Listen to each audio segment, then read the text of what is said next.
Good evening, everyone, and welcome to Tuesday Night Live with Yoke.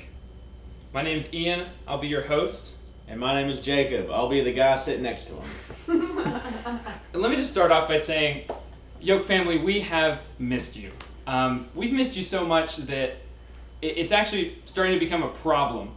In fact, some of the Yoke folk have been reporting very odd withdrawal symptoms. So we just kind of wanted to start off the program by helping you guys to understand what we're going through all of this. So let's just start with a video from one of our Yoke folk and see what's going on. Well, boys, can you believe some of the Yoke folks that are having withdrawals? Dude, that's fake news. That's stupid. Not true. What could you possibly miss about Yoke Club? I don't miss Yoke Theater. Foursquare? Yoke Theater. Don't miss that one bit. Ridiculous. I don't miss anything about Yoke. Leah, Eli, nobody. Exactly. Nothing. Oh, man. You know what? I'm a little thirsty, guys. Yeah. Yeah, I think I am too. Oh man, I need something to hit the spot. Yeah, it's just... Yeah, I'm getting kind of parched too. Yeah? Get yourself something to quench that thirst.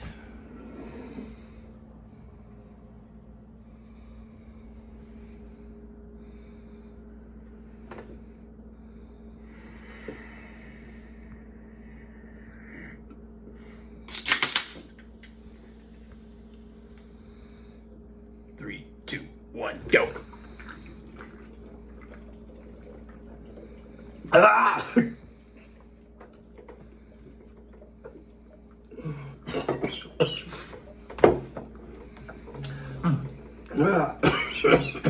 Whoa! Ah! Dang! Whoa! Ah!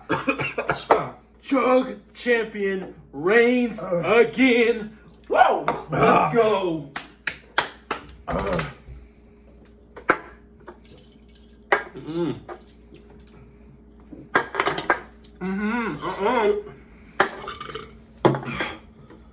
I win. Oh. I think you got a little spew there, buddy. Winner. Definitely don't miss Yoke. Definitely don't miss Yoke. Not a withdrawal at all. No. Oh, goodness gracious. Right. Woo-hoo. You got that. Well, I suppose it goes without saying, when you've got Yoke history and you carry a Mountain Dew can around in your back pocket, things are just going to go down. It's just going to happen. So, good to know that they at least went for it. Let's see another one. Up front! Up front! Come on, guys! Up front!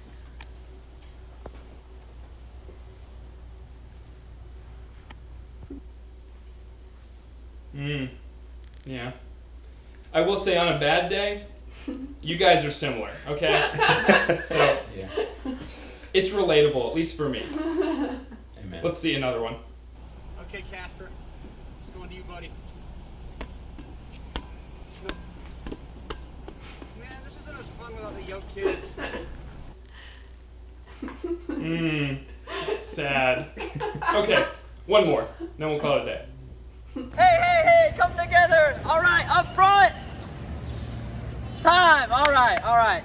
This is the repeat after me song. You can't ride in my little red wagon. Front seat's broken and the axle's dragging. Pa. Come on, I can't hear that. Pa. Second verse, same as the first. Whole lot louder and a whole lot worse. You can't ride in my little red wagon. Front seat's broken and the axle's dragging. Pa.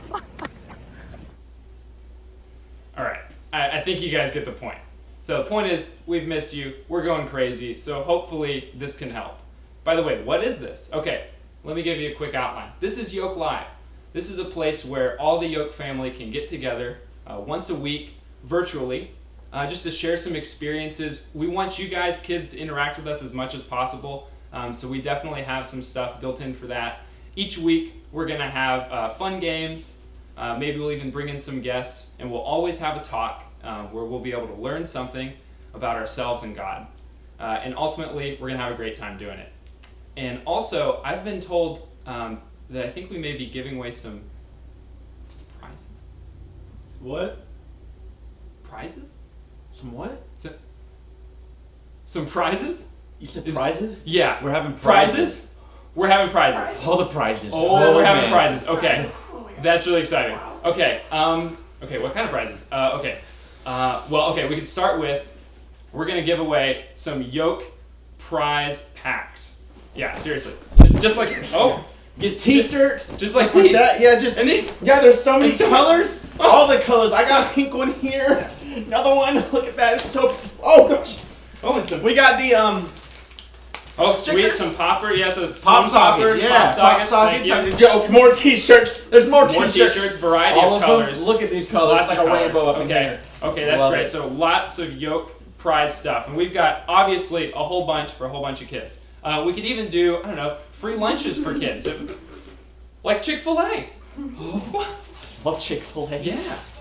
Okay, that's really exciting. Whoa. Some snacks, some goodies. I mean, we've got food for you. Okay. Have a And Snickers. we've even got. All right. Now this is child's play, right? But we've got some big stuff too.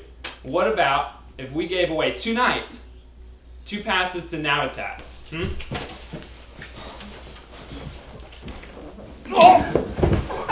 You can do this at Navitat with rope. And more.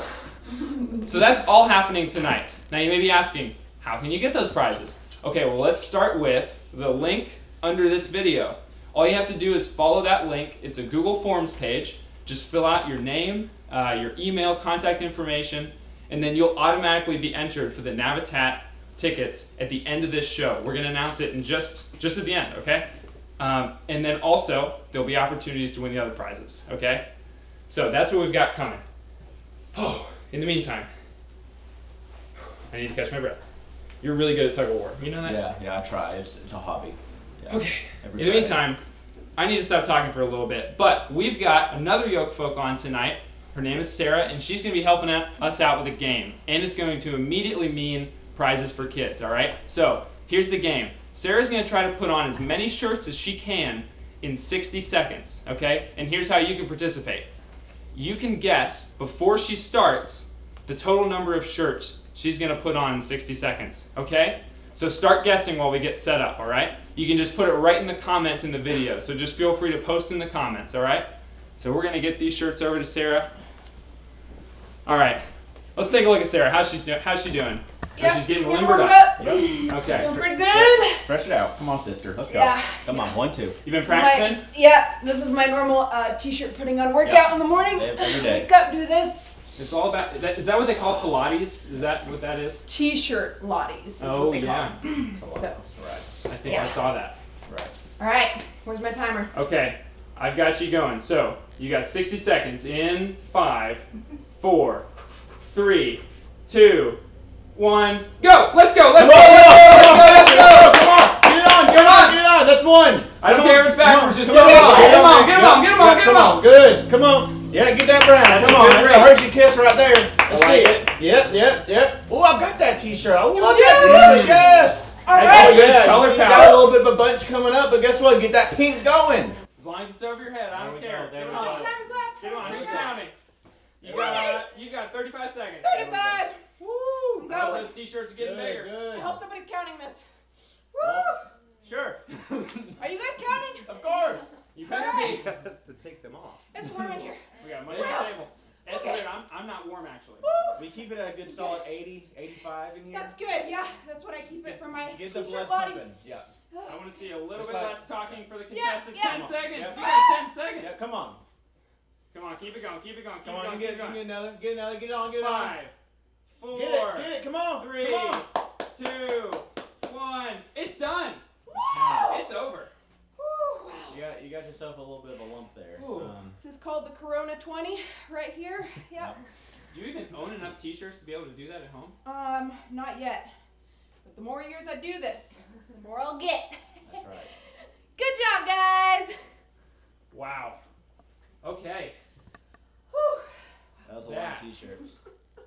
Yeah, there's a lot of A lot t-shirts. of t-shirts. A lot of fabric. A lot of fabric we just ran through. I can't decide if I'm frustrated after watching that, inspired. Yeah. I don't know. I don't know. I It don't looks think like I have that many t-shirts. I don't know if I don't know, but it looks like a good morning workout. Good routine going. You know. you But got so much soil in it. laundry afterward. You know what I mean? Yeah, I mean, you could just forget the laundry. It'd probably stink after a while, but who's really counting? You know? Man. Well, I hope we got some comments. We'll get back to the winner of that after the next bit, but here's where we're going from here. Okay, and this is where I need to get kind of serious. Parents and kids watching, I just want to let you know that we're about to have a video presentation of our interview that we had this week, and there is some heavy content. So it just includes some things that may be kind of hard to listen to for some people. So I just wanted to make that disclaimer, but with that said, it is a fantastic talk. It is really inspiring, and I hope you all enjoy it. So let's move to that now. Hi friends, I'm Haley Adams. I do yoke at Gresham Middle School, and today I'm here with Caroline, and will be doing our interview today. Well, hi Caroline. Hi Haley, I'm so happy to be here. Yay! If you want to go ahead and introduce yourself for all of our yoke kids out there. Okay, great. Like Haley said, my name's Caroline Duncan. My husband is a student pastor at North Star Church in Knoxville, and I have two gorgeous daughters. One's really sweet and tender, and one is a total wild fusspot, but they're both really cool, really special girls. They're 4 and 2, and we're adopting a little boy from India, and he's 1, and I do therapy, and I work with horses. I do equine therapy, so Yay, good. glad to be here talking to the yoke folk, or the yoke people. So I have gotten the privilege of hearing Caroline's story several times actually, and each time I hear it, it impacts me so much. And her message is a big part of belonging, and that's something that we would love for our yoke kids to feel is just with our yoke folk and in their communities. And so I would love for you just to go ahead and share your story of just growing up and finding the Lord. Okay. Well, I was not raised in church. I was not your typical Christian kid or church kid at all, and I was even kind of the opposite of a Christian kid.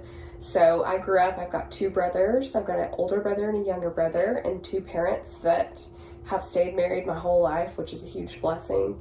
And we moved around a lot when I grew up. So when you go to school, you go to K through 12, and I moved and went to 11 different schools, K through 12. So I just was all over the place. So I always had to start over and fit in and find a group, and my brothers had to do the same. And I was super close with my older brother growing up. When we moved, we were our only friends, so we got pretty close. And when I was about 11, he was about 13, and he started to get involved with a bad crowd. He started to use drugs, he started to sneak out of the house, he started to break rules and do poorly at school. And at first I kind of pulled back and tried to be the rescuer. I tried to say, well, I'll be with you, but I won't join in. I know this is a bad idea, but I want to be with you, make sure you're safe.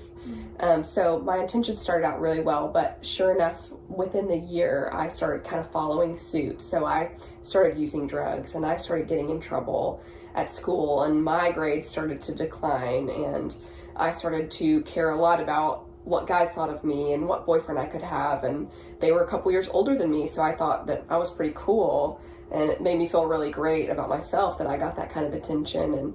And so pretty soon, by the time I was 12 or 13, I was in a lot of trouble. I was using substances pretty much daily, weekly maybe, and I was sneaking out a lot and getting in a lot of trouble. My poor parents had 2 kids that were just wild and didn't know what to do with. So around age 14, another big part of my story is that my dad has some mental health issues, so he's bipolar. So about when I was 13 or 14, someone suggested to my mom, hey, if you think you know, he's bipolar, why don't you see if he'll take some medication for it? And so my dad, who was really kind of explosive before then, he got on some medication that just changed our lives. My dad became this really cool, really calm guy. It makes me want to cry. And he became really calm and really sweet and really gentle.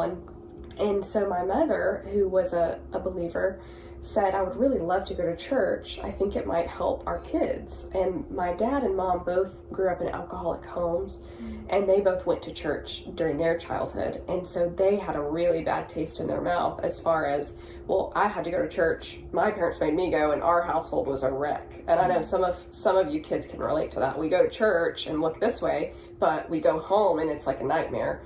And so my parents grew up that way, so they were not about church.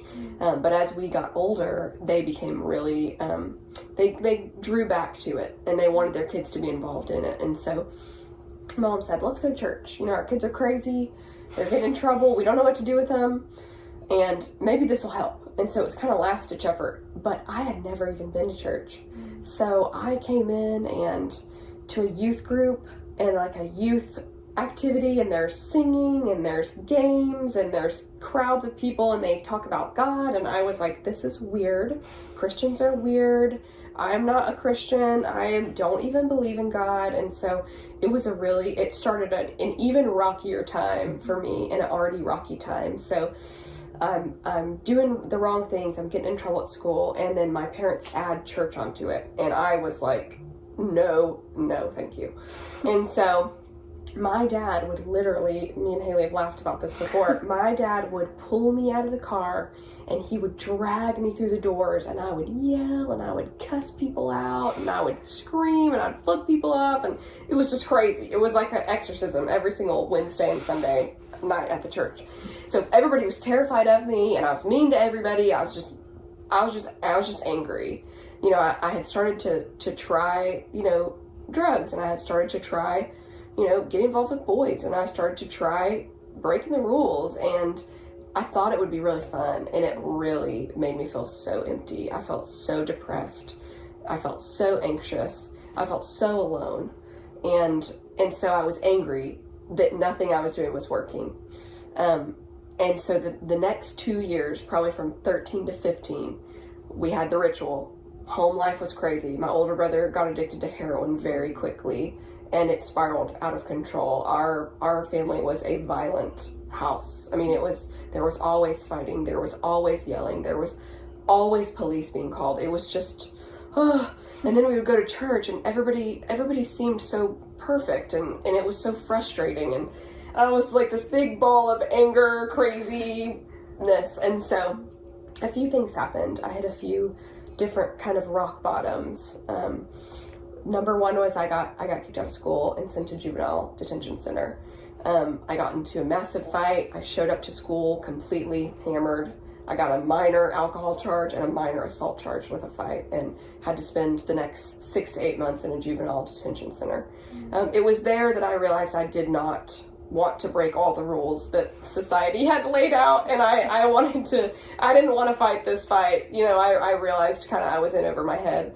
But I was still battling with substances. I was still battling with the boy thing. I was still battling with anxiety. I was still sneaking out every night. I was still trying to be someone that I thought would be fulfilling for me. The last thing that happened is at this point I was about 16. I was just about to turn 16. And I went to a party one night with my older brother. And I tried to get out of a situation that I was in. Ended up in a room with somebody, and I tried to leave that room, and I was in a situation where I was trying to be forced into something, and I thought I was really big stuff.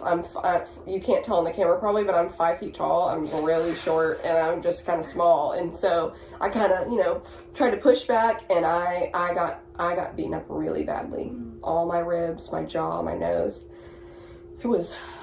It was really tough. I woke up in a hospital and almost died. And I was terrified of everybody after that. I lived really fearfully. And at that point, I knew this thing does not love me like I want it to love me. Drugs make people crazy, and breaking rules makes everything in the whole world go the opposite direction. And I didn't want anything to do with Christians. I didn't want anything to do with God. But I also was starting to think that, okay, the stuff I'm doing isn't working either, so what am I going to do now?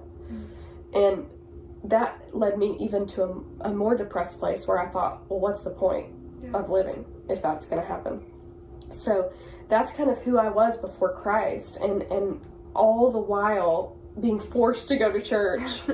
And I'm just kind of feeling split between two worlds. Where do I belong? Do I belong with the party crowd? Do I belong, am I this girl or am I this girl? Or I don't belong at church, but I'm too afraid to be a part of this crowd. And where do I fit? Where do I go from here? And that's kind of where I was at 16.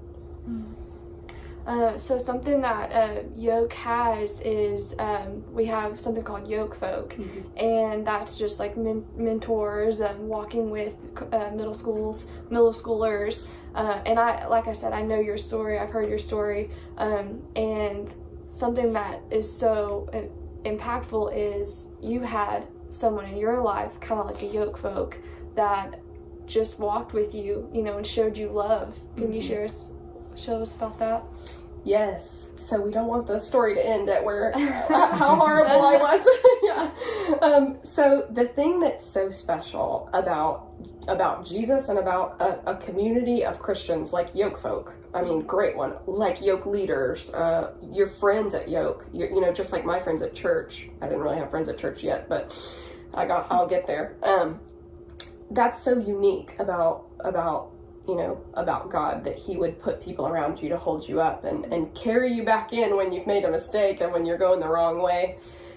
So at that point in my life, when I wasn't sure where I belonged, that whole time, that whole 2-year period, I had 2 people at church.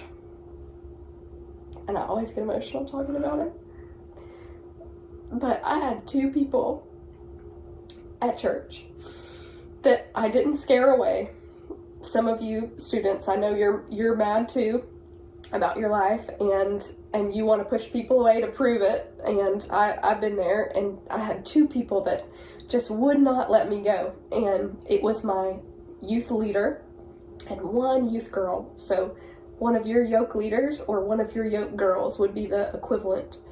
And they just didn't put up with my junk. I mean, they called me out. They would come and my dad would drag me in the door and drop me off and run away. And I would just huff over, sit down and glare at everybody. And nobody would talk to me after a while. And this girl would come up to me, this one girl, her name's Holly.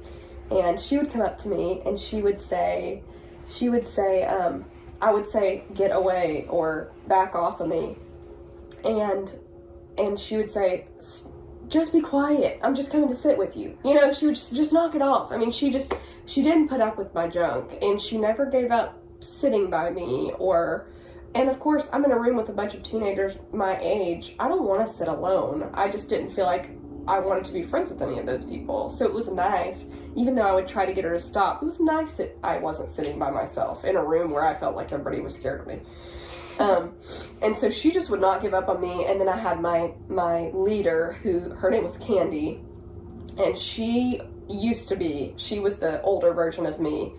So she would just catch me doing everything. She knew exactly what I was going to do before I did it. One time my parents made me go to a weekend retreat. And I did not want to go. And I texted my boyfriend about 1 a.m. and said, come pick me up. I'm sneaking out here. I'm not staying here all weekend. And I, snuck out the window, climbed down something. I'm going on this side of the house. I'm like, oh, these people are so stupid. I'm gonna trick them. I round the corner of the house, and there is Candy. She's just smiling at me. She's as cool as ever. She's like totally breezy. She's no problem for her. She's smiling at me. She's like, where are you going? I was like, I'm leaving. She's like, no, you're not, unless you're living with a parent. And she's like, should we call your mom and dad to come get you? Or do you want to go back inside? And I was like, yeah, fine. I'll go back inside. So anyway, so she was great, and they just loved me and loved me and loved me. So one of my last really bad moments, we had a really tough night at my house, and it involved the police, it involved ambulances. My mom was going to the hospital, my older brother was getting arrested, not coming home again. I knew he wouldn't come home again after that, and he never did. And my dad went with my mom, and my little brother went to a friend's house and a neighbor's house, but I was just old enough that nobody really thought about taking care of me. And so everybody's gone, and there's glass, and there's blood, and and I'm just alone. And I thought, why am I even here? And I knock at the door, and I'm like, everybody leave me alone. I'm like, no, just leave me alone. And I open the door, and there stands Candy and Holly, the student. And I'm like, you Christians are so insane. Leave me alone. I tried to slam the door. They stop the door. They don't say a word to me. They just come in my house. They just sit on my couch. I'm throwing a big fit. I'm throwing stuff around. I go in my room. I slam the door. And I just cry. I just cry, and I cry, and I cry. I cry so much that I kind of fell asleep. It was great. And I woke up a couple hours later. This is like 1 a.m. I woke up. They lived close to my neighborhood, so they probably heard the commotion, or I don't know. And I woke up, and they were just laying on my floor. They were just asleep on my floor. And I couldn't believe it.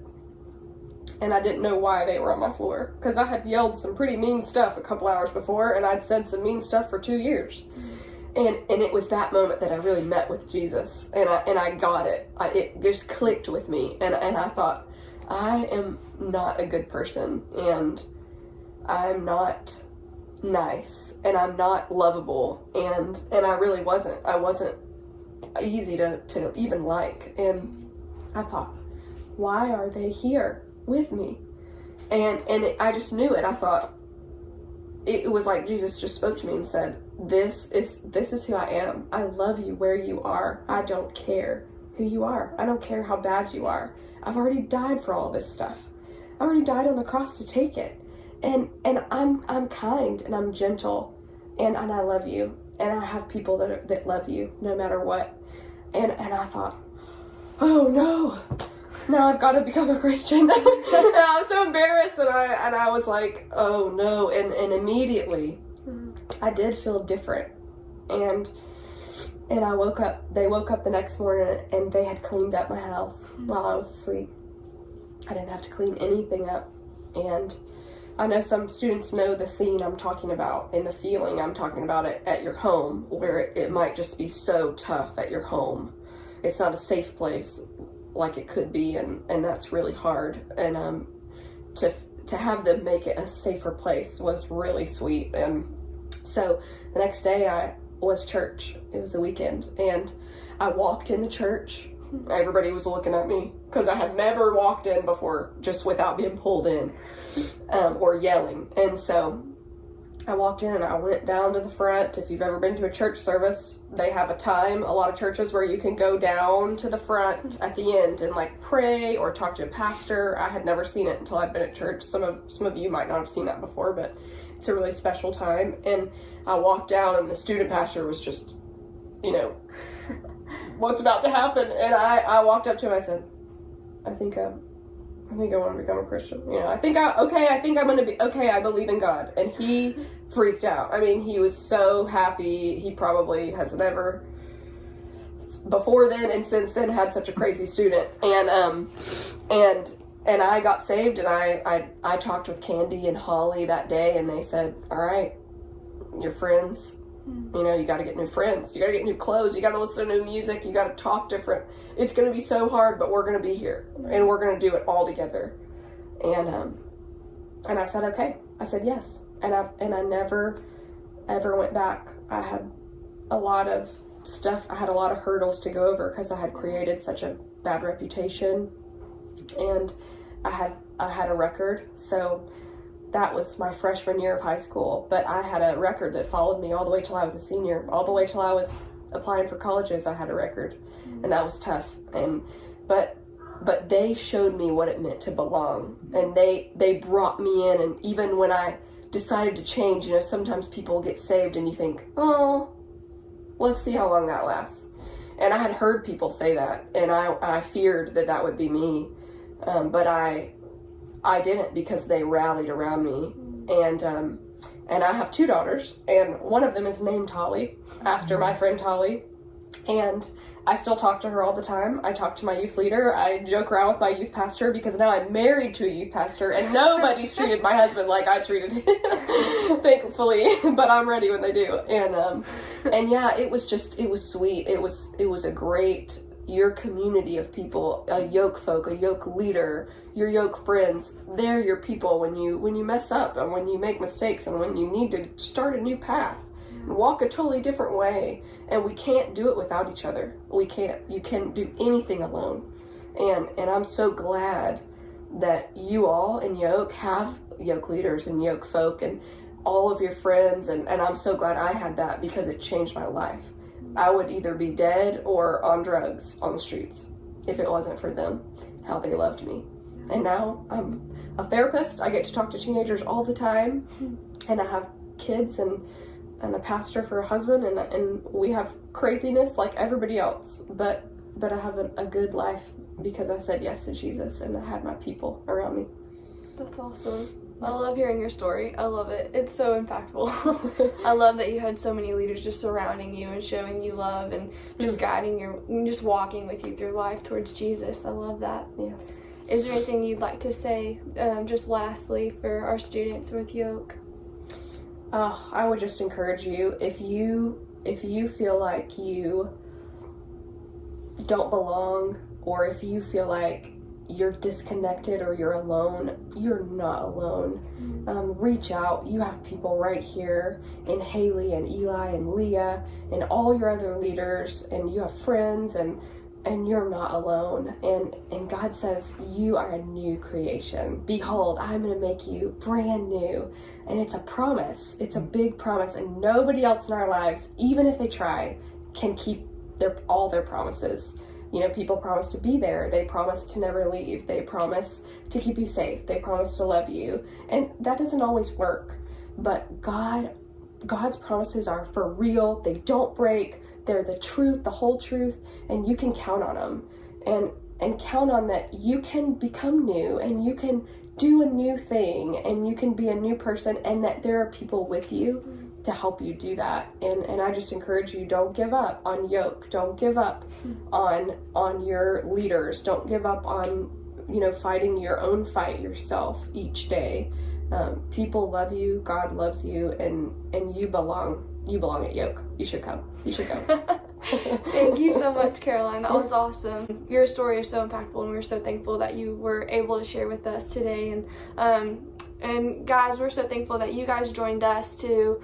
We just hope that you take what Caroline shared and just how amazingly beautiful the Lord just, loves you and sends people your way to love you, just like your Yoke folk and your Yoke leaders. So we love you guys, and thank you guys for being with us tonight. Wow. Well, guys, thanks for staying tuned and to listening to all that. I hope that it provoked thought. I hope that you're thinking about that, and maybe you have questions. If so, don't forget to submit that form it's a link in our description. Just put your name and contact information. We'd love to get in contact with you. And don't forget that with Yoke, we really are a family, and we want you guys to feel connected, especially now in these times, especially now that we're all virtual like this, and I have to stare at this glowing ring of a webcam to try to look at you. But I am looking at you, I promise, and I want to connect with you. So help us to do that. With that said, I think it is time for a final prize drawing. Did you say prizes? I said prizes. You said prizes. Let's go. We said prizes. Okay? Ooh. All right, remember, this could be you. Just tune in next week. Bring your friends, unless you want a better chance of being selected. I guess don't bring them, but you should still bring them anyway, because there's a lot of prizes, plenty of prizes to go around. So, without further ado, I'm now going to get the final prize selection. Okay. without breaking eye contact. The winner is. There's a lot more words on this page than I thought. Okay. All right. The winner is okay. We didn't talk about the cover. All right. For Cheyenne. All right. Cheyenne Dillinger. Is that correct? Cheyenne Dillinger. Yep. You're getting free lunch this week. Woo! Yeah. All right. Yeah. For Last Rodick Rogers, you're getting some tickets to Navatat. Woo! All right. Yeah. And finally, to Kara McMahon, you get the Yoke prize pack. All right. Oh, yeah. All right. Woo! Awesome. So we're going to do that every week. We'll have more prizes ready. They will be different, but they'll still be awesome. Let's see. Some other things before we go. I don't want to leave you just yet. Before we go, we'll be doing this next week, same time, same place. In the meantime, again, reach out to Yoke Folk at your middle school for any questions, or just reach out to us in any way. We've got all the social media platforms, so just ask us on any questions. And also, we want to get some of your questions for kind of like an advice column. So if you have any questions, stuff you're dealing with, and you want our opinions and us to think about that and give you an answer, we can even answer it on the show. So we'll be getting out to you guys this week how you can do that. Okay? I think is that all we got? Anything else? Producers, is that we good there? Yeah, I'm getting a Good. thumbs up. We're getting Okay, thumbs up. radical We're getting Yeah. this. So I think with that said, guys, this has been great. Can't wait to see you next week for Tuesday Night Live. Have a good night.